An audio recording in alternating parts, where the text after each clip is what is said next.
सूर्य नमस्कार। सूर्य पृथ्वी पर रहने वाले सभी जीवों के लिए ऊर्जा का स्रोत है। सूर्य नमस्कार हमारे शरीर का संपूर्ण और संतुलित विकास करता है, मन को एकाग्र और बुद्धि को कुशाग्र करने में मदद करता है।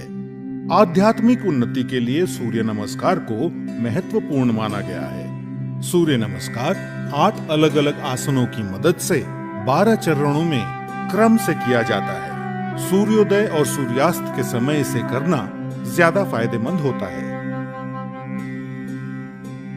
सबसे पहले आप अपने दोनों पैरों को आपस में जोड़ते हुए बिना कंधों को झुकाए सीधे खड़े हो जाएं। सुनिश्चित करें कि आपके हाथ शरीर के समीप हों और आपकी ठोड़ी जमीन से समानांतर हो। अपने शरीर को दोनों पैरों पर समान रूप से संतुलित करें। इस स्थिति को समस्थिति कहा जाता है।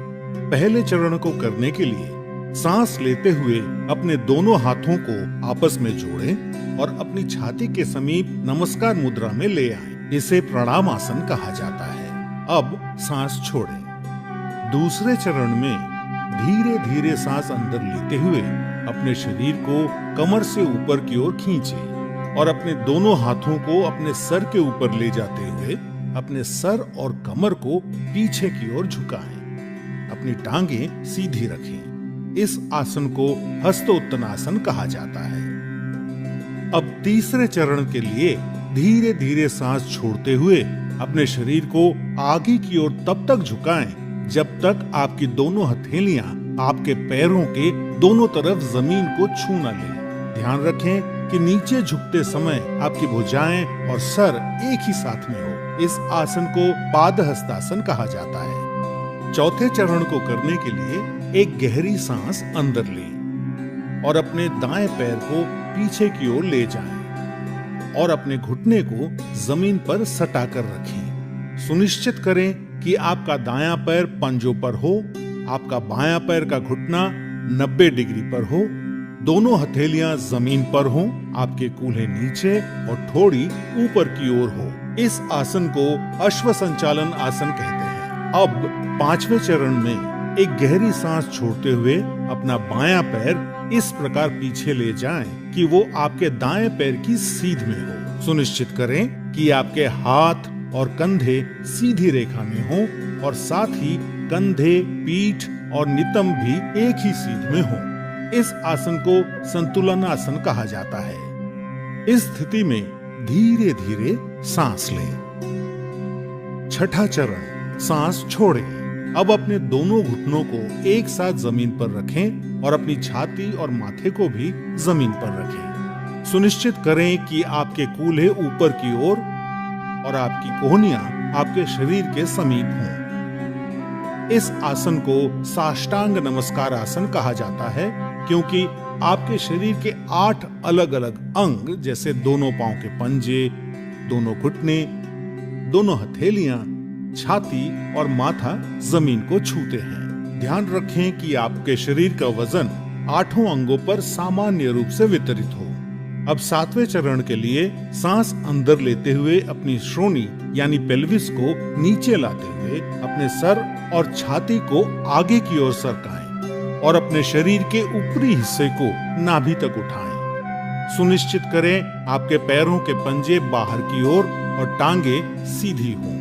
इस आसन को भुजंग आसन कहा जाता है। 8वां चरण, धीरे धीरे सांस छोड़ते हुए अपने पैरों के पंजों को अंदर की ओर मोड़ें और अपने कूल्हों को इतना ऊपर ले जाएं कि आपका शरीर एक पर्वत का आकार ले ले। सुनिश्चित करें आपकी दोनों टांगे सीधी, हथेलियां जमीन पर हों और आपका सर भुजाओं के बीच हो। प्रयास करें कि आपकी एड़ियां जमीन को छू सके। इस आसन को पर्वत आसन कहा जाता है। 9वें चरण के लिए अपने कूल्हों को नीचे लाएं और सांस लेते हुए दाहिने पैर को आगे लाएं और अपने बाएं पैर के घुटने को जमीन पर रखते हुए पुनः अश्व संचालन आसन में आ जाएं। 10वें चरण में अपना बायां पैर भी आगे लाएं और सांस छोड़ते हुए पुनः पादहस्तासन में आ जाएं। 11वां चरण, अब धीरे धीरे सांस अंदर लेते हुए अपने शरीर को सीधा करते हुए अपने दोनों हाथों को ऊपर की ओर ले जाएं और पुनः हस्तोत्तनासन में आ जाएं। सुनिश्चित करें कि ऊपर आते समय आपकी भुजाएं और सर साथ में ऊपर आए। 12वां चरण, धीरे धीरे सांस छोड़ते हुए पुनः प्रणाम आसन में सीधे खड़े हो जाएं। अब इस पूरे अनुक्रम को अपने बाएं पैर से दोहराएं। सूर्य नमस्कार से आपके फेफड़ों की क्षमता बढ़ती है।